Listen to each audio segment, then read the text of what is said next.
You are Locked On Clippers Postcast, part of Locked On Sports Los Angeles on the Locked On Podcast Network. Your team every day. Well, hello and good evening. Welcome to the Locked On Clippers Postcast on the Locked On Sports LA YouTube channel. I am Pete Fox, your host, covering sports in LA dating back to 2007 for ESPN LA and NBC Sports Radio. Tonight's episode of the Locked On Clippers Postcast, where you can find on the Locked On Clippers podcast feed, is brought to you by Game Time. Today's episode is sponsored by Game Time. Download the Game Time app, create an account, use the code LOCKEDONNBA for $20 off your first purchase. Well, that was a lot of fun. Clippers lose in overtime to the champs, the Boston Celtics. We'll get into what we learned from this game with none of the starters in there. The B team got the start. The big minute getters for the Clippers were all out. Kawhi, Harden, Zoo, Norm Powell, Kris, Dunn, Nico, Batum, all in street clothes. But the guys that did get the start all played hard. There was just a lot of positivity, I think, to gain from this game for those guys. Derrick Jones Jr. had a fantastic game. Kevin Porter Jr. had a fantastic game. Probably my two favorite players on the Clippers. I said a couple of days ago that I think Kevin Porter Jr. is probably the most exciting Clipper, the most dynamic, just the most athletic. And again, I'm not trying to say he's the best Clipper, but he is capable of doing everything. And he did that tonight. It was a lot of fun. It got to overtime. They battled back right at the end of regulation, and they battled back at the end of overtime. But the bottom line is it's the Boston Celtics, and they just had too much firepower. So we'll talk about what we liked about this game, what was gained. We'll talk about the positives offensively, and we'll also talk about the positives defensively. The thing that I come away from this game thinking is that there's not a lot to feel upset about. Yeah, they battled really, really hard, and it was a character building loss, not silver lining, none of that crap. I just feel like, there was a little bit of a stretch in the fourth quarter where they got sloppy and things went south. And, that was probably the worst part of the game. Other than that, I mean, it was just all good, all positive, good numbers, good performance, good effort. Did they see the lights a little bit and maybe get a little nervous? The pressure of playing the champs and, you're leading going into the fourth. Was that part of it? I feel like it was part of it, but they shook that off and overcame that and moved on and recovered. It was 84-81 going into the fourth. And Boston comes out in overtime and hits two quick threes. And then a third. Fortunately, the Clippers got a layup there to slow the scoring, but they got it back down to a couple of points right there at the very end on a and one for who was that? Coffee? Yeah, Coffee had a hoop and a harm right there at the end. Made the free throw, so it was back to two, and then the Celtics come down and score. So look, the Celtics are loaded. I don't watch a lot of the Celtics. But Jason Tatum is the real deal. He is one of those guys that just is he head and shoulders better than everyone on the floor? No, but he's a head better than everybody on the floor. 43 minutes, 9 of 22 for 24 points. And Jaylen Brown also had a good game. 39 minutes, 8 of 15, 25 points. Tatum's threes tonight was a little bit off. 4 of 13. Had it going early, and then it kind of came back down to earth. Hauser was red hot. He had 5 threes on 7 shots for 15 points. Derrick White, 4 of 12 for beyond the arc, 7 of 17 from the floor for 20. But it felt to me like every time Derrick White fired up one of those threes that went in, it was with a hand in his face. It was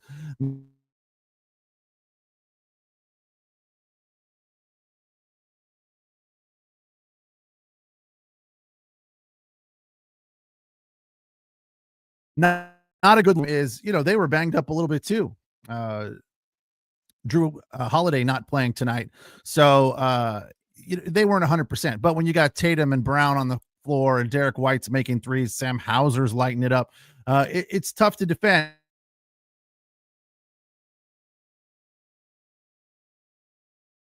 And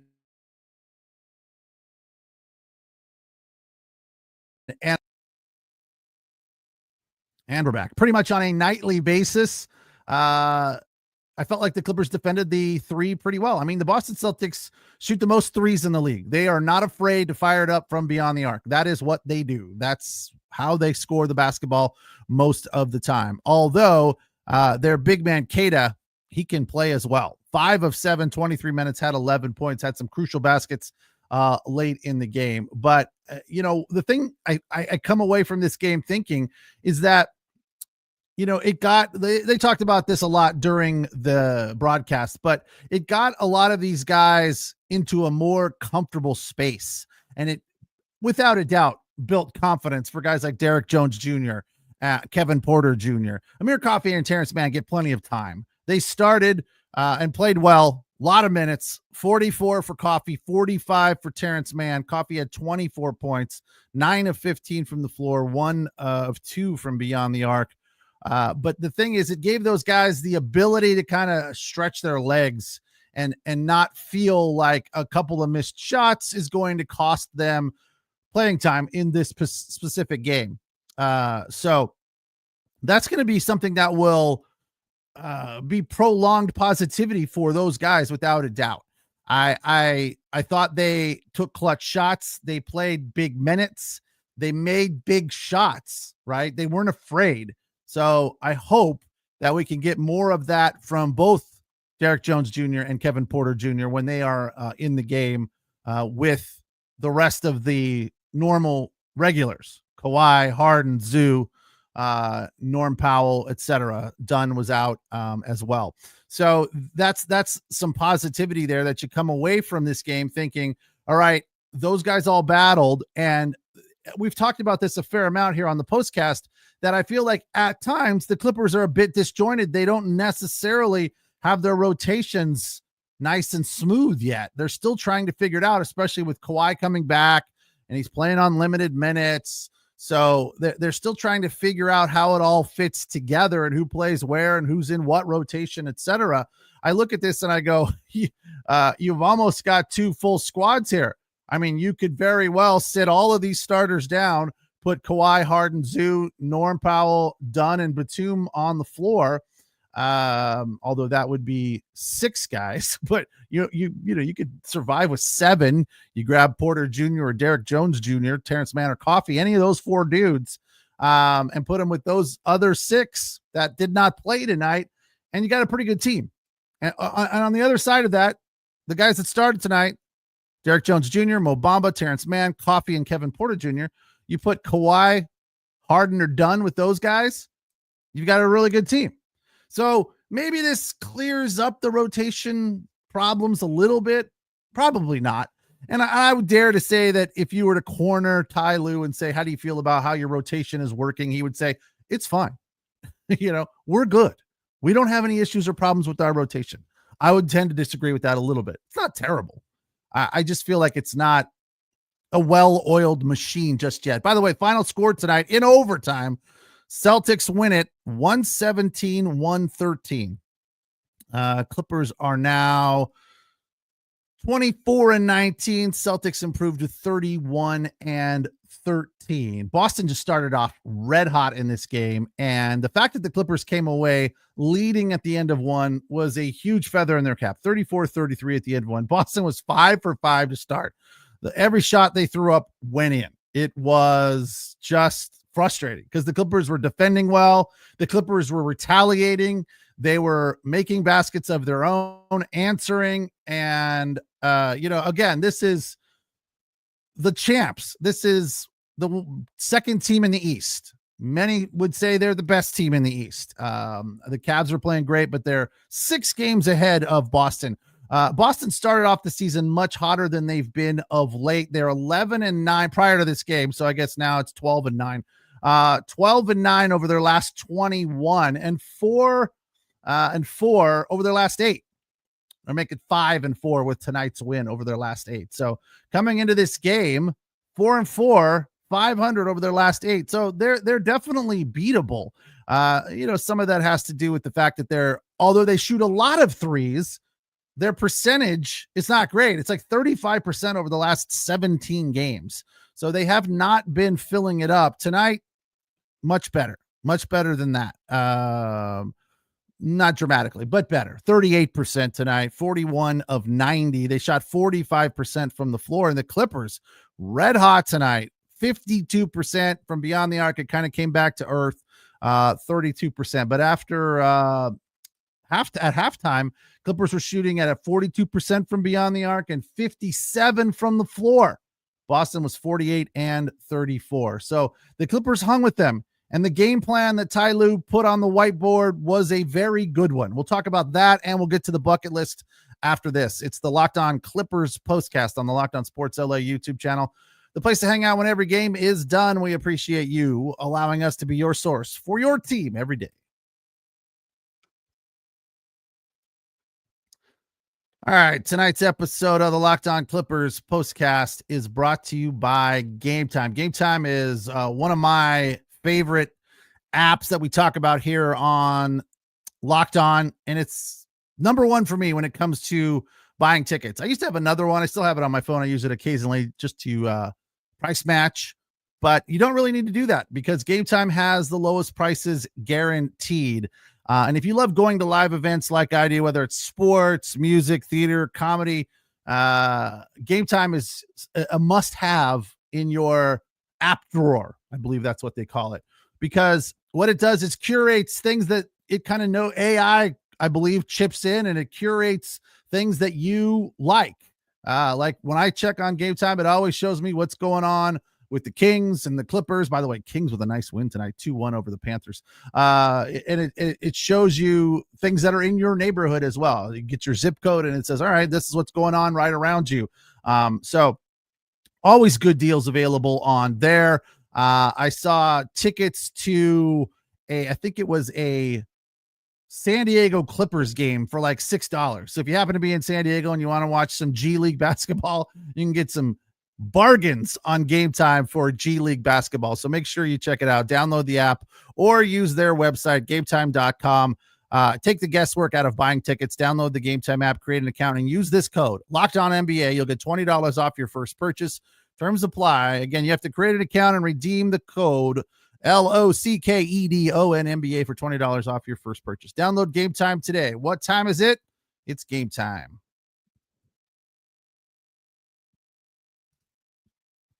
All right, Clippers left it on the floor. They battled hard, but lose in overtime to the Celtics, 117-113. The fact that they got to overtime is also, deserved of a pat on the back, because they were down 5 with about 30 seconds and a nice defensive performance in the final minute, a steal, a layup.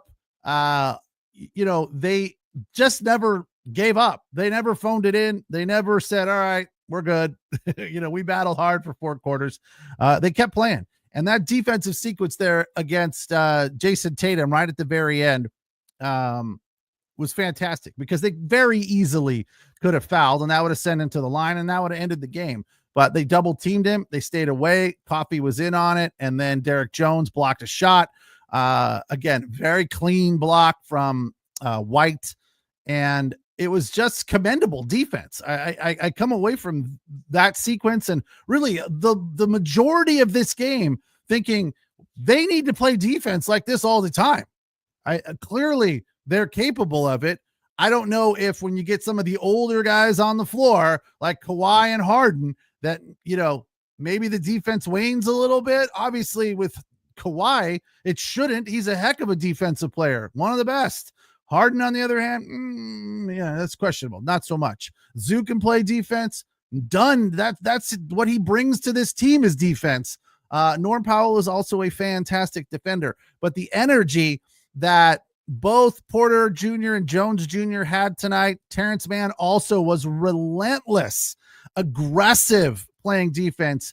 It was fantastic. So that's the thing that I'm probably most heartened about with regard to this game is how they played defense. And as I said, the other part that was extremely exciting was Derrick Jones and Kevin Porter Jr. aggressive penetration, firing up threes without hesitation and making them. Had to be a good night, good feeling for them in the confidence department. But as I said, going into the break, the thing about this game that I appreciated from a coaching perspective was I think they had the game plan figured out.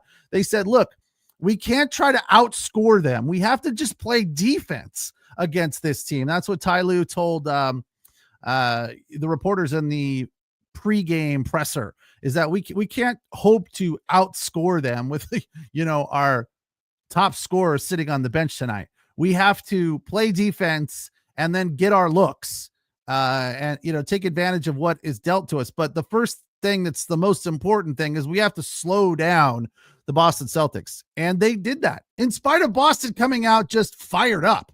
As I said, they started 5 for 5. So that was, kind of a gut punch right out of the gate, for these guys that aren't normal starters. I mean, Derrick Jones Jr. gets a fair amount of starts, but the rest of them don't always, they're not starting on a regular basis. Terrence Mann and Amir Coffey play a lot of minutes, but they're not starting. So, the fact was that you couldn't help but notice that your big guns are sitting on the bench. And to a certain extent, I think that's why this game went the way that it did, because there was a chip on their shoulder saying, yeah, we can play too. We're NBA players as well. We're all good. And they showed that and they proved that. And it was nice to see. Here's tonight's bucket list.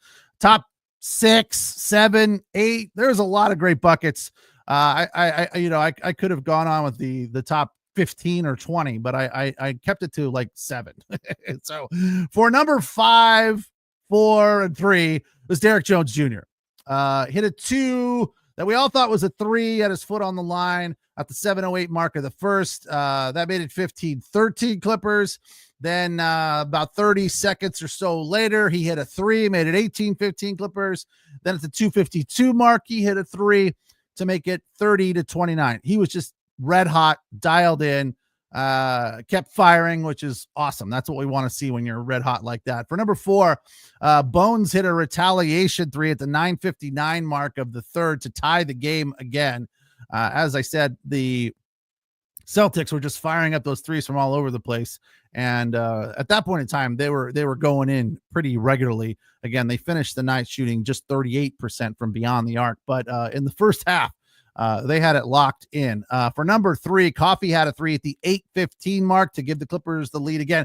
Back and forth all night. As far as the deficit, the biggest lead of the game for the Celtics was like in the fourth quarter, and that was like 7 or 9. So Clippers hung all night long. For number 2, Derrick Jones Jr. had a steal and a dunk on an inbound pass that was a very heady, smart, aggressive play.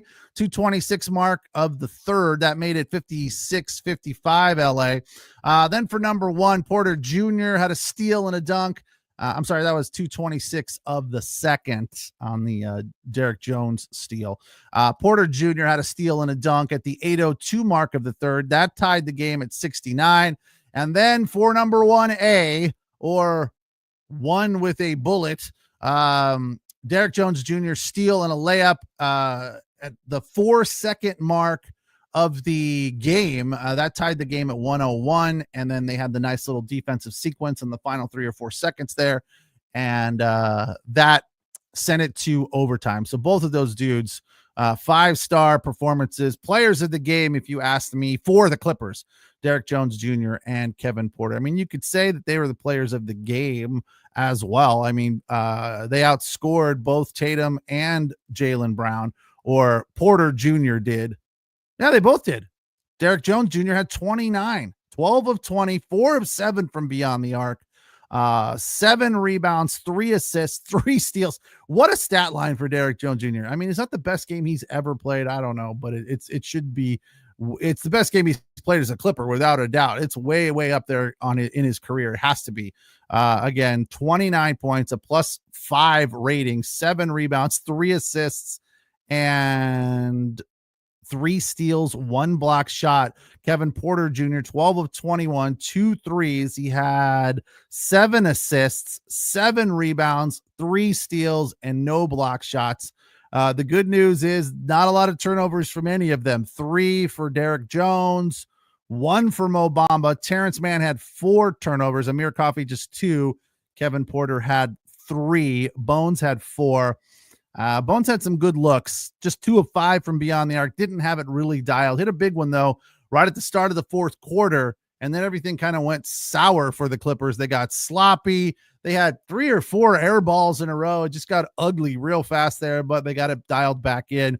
Jordan Miller played some important, good minutes, just 6 points, but had 2 very big block shots and 1 rebound, 1 steal, and no assists. Kobe Brown played defense as well. He had a very aggressive defensive game, just 4 points, but was hounding the Celtics in those 38 minutes that he played. Had 11 rebounds, 2 block shots, and 1 steal to go with 2 assists. So good minutes from Kobe Brown as well. But the Clippers come up short. They did everything they could.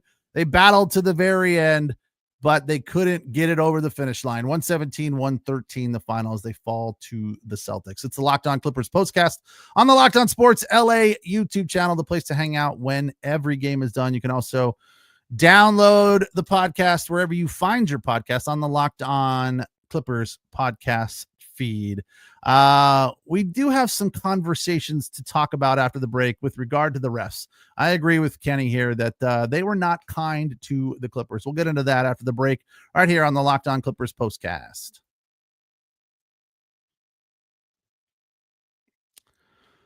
Tonight's episode of the Locked On Clippers postcast also brought to you by FanDuel. From the first whistle to the final drive, FanDuel makes the NFL playoffs even more exciting. Right now, new customers can bet $5 and get $300 in bonus bets if you win your first bet. No pressure. That's $300. They keep ratcheting it up. Keep the action going with FanDuel. The app is easy to navigate and has a variety of bets to keep every game more exciting. Plus, when you win, you get paid instantly. No more waiting around. That's huge. Sometimes you win and you're like, well, I won, but I don't get to touch it or feel it or see it or anything. I got to wait. And that the waiting is the hardest part. Don't they say that? Well, not with FanDuel. There's no waiting. They pay you instantly because FanDuel has got you covered. Visit FanDuel.com, join today and get started with $300 in bonus bets. That's FanDuel.com. Make the playoff season unforgettable with FanDuel, an official sportsbook partner of the NFL. All right. Yes, Clippers lose, but they battled. They played hard. Fun game. 117-113 in overtime, falling to the Celtics. Again, without Kawhi, Harden, Zoo, Norm, Dunn, and Batum. Kenny, the GM, or the Kenny GM, refs stole the win from the Clippers. I wouldn't go that far, Kenny, but I will say this, that they did them no favors. There was no fewer than 2 very, very bad calls. Coffee, the overturned call, quote unquote, an unnatural movement with the knee to the junk of whoever the defender was. Unnatural. I mean, he's elevating in the air. He's jumping a good 2.5 feet off the ground. What is unnatural about that? I couldn't understand that in any way, shape, or form. It's unfortunate that he got him in the junk, sure, but it's not unnatural. I mean, it's just a circumstance of what happened. I was like, that one was terrible. And then the other one was they called traveling. Where was that one? I wrote it down. Can't remember. They called, I think it was Kobe Brown. They called traveling on Kobe Brown, and he gathered, hopped, and shot. And they're like, traveling. I'm like, in this day and age, with sometimes what we see from guys like LeBron and, you know, superstars across the league who can take 2-3 steps, sometimes even more, and not be called for traveling. To call that traveling was ridiculous. So I don't know if it cost him the game. Look, it was close. And if they have those 2 buckets, yeah, maybe. That's a fair statement. I mean, it's that close that Yeah, it was on Kobe. Yeah, thanks. Yeah, it could have turned the tide. Craig thinks the Celtics are like the Chiefs. Refs are on their side. Oh, it's hard to argue, man. I happen to be working during the Celtics game over. I'm sorry, the Chiefs game over at USC, doing some PA for tennis, and the sports information director for the USC tennis team was watching the game on his phone, and he was like, "What? That's pass interference? What? That's roughing the passer? What?" He just kept all these calls that were going against. Who are the Chiefs playing? Houston? Yeah, I think so. In favor of the Chiefs. It's like, yeah, get anywhere near Patrick Mahomes, it's roughing the passer. It's a similar thing here with the Celtics. Yeah, the refs in basketball have always tended to lean towards and be in favor of the bigger stars, you know, the champs, etc. You know, I don't know if they felt the need to say to some of these Clippers that don't get a lot of minutes, you know, mind your business, like know where you stand in the hierarchy of the NBA or not. But yeah, there was a couple that were just bad. That, quite frankly, yeah, it's a fair point, could have helped the Clippers win this game. It might have changed things if they had 4 more points right there in the final minutes. Anything's possible for them. But I think when you come away from this game, you go, yeah, a lot of these guys got some valuable minutes, and hopefully it helps them gain confidence. Another comment from Kenny. A lot of fouls were not called. 3 out of bounds called the wrong way. I don't know. They gave all the deserve. They all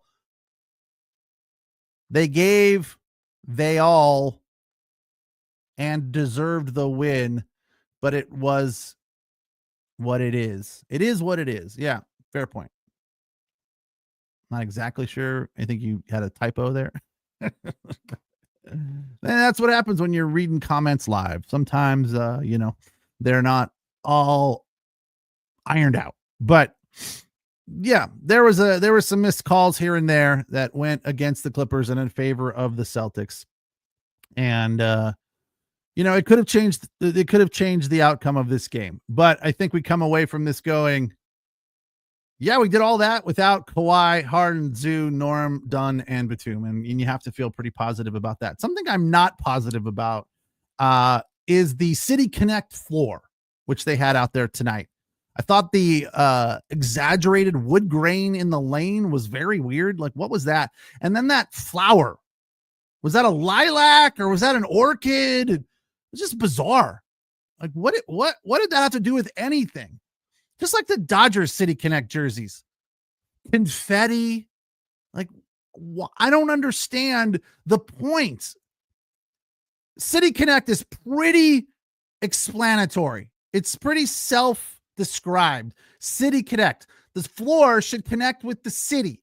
Like in Houston, they always have something that's related to rockets and NASA and space. Pretty easy, right? LA is Hollywood. How are they not doing all of this, quote, City Connect stuff and relating it to Hollywood in one way or another? I don't understand. It's so bizarre to me. I mean, the flower was pretty, but why? What? I was reading a bunch of comments on it, just trying to figure out what the hell was going on with that floor. I did like the City Connect jerseys. We've seen those before. The baby blue with the clips on them. I love that. That was fantastic. Those are cool. I don't know how it connects to the city. I don't think it really does, but just from a, you know, color perspective, and it's a bit of a throwback to, you know, the Buffalo Braves, I believe, or the San Diego Clippers or whatever. I mean, it's a throwback nod for those jerseys. So that I appreciate, but the floor is just weird. Like, let's just put some random lilac or orchid on the floor. And then somebody commented on Reddit that it's a pretty flower, but why did they leave the roots in there? It's like, yeah, that is kind of weird. It's like you draw this flower and it's just the roots are just hanging out. I mean, it's bizarre. So it's one thing's for sure, though. It is better than the NBA Cup floors with the solid, bright colors. Oh, that was terrible. But tonight, I think we come away from this game going, hey, that was fun. Didn't go the way we wanted, but it was a good game, and the Clippers didn't get embarrassed. And hopefully, this is something that they can build on. Look, they're in the middle of 4 games in 5 days and 6 games in 9 days. The good news is they play the Washington Wiz tomorrow. So that'll be a comfortable win as the Wiz come in with 6 total victories. I'm assuming maybe these guys get another run. That would be fantastic. Leave Harden, Zoo, Kawhi, Norm, Dunn on the bench. We don't need them tomorrow. You and I and, a couple of your buddies could beat the Wiz. All right, that's unfair to the Wiz. I apologize to the Wiz and Wiz fans. I could not beat anybody in basketball.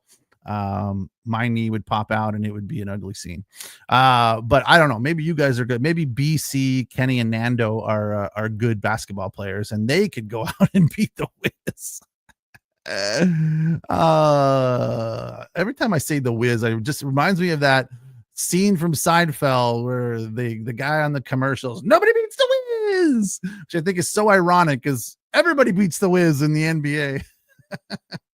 I will not, unfortunately, be here post game for the Wiz. I'll be back with you on, is it Saturday? So tomorrow's Thursday. They're off Friday, and then I believe they play Saturday and Sunday. Yeah, the Bucks are on Saturday. Another big game for the Clippers. So that's when I will be back here on the Locked On Sports LA YouTube channel to do some post casting. I apologize about tomorrow, but other things going on with regard to these. I don't know if this was one of the rescheduled games or not, but I have previous engagements, and I don't think there's gonna be a whole lot to break down in a 40-point win over the Wiz.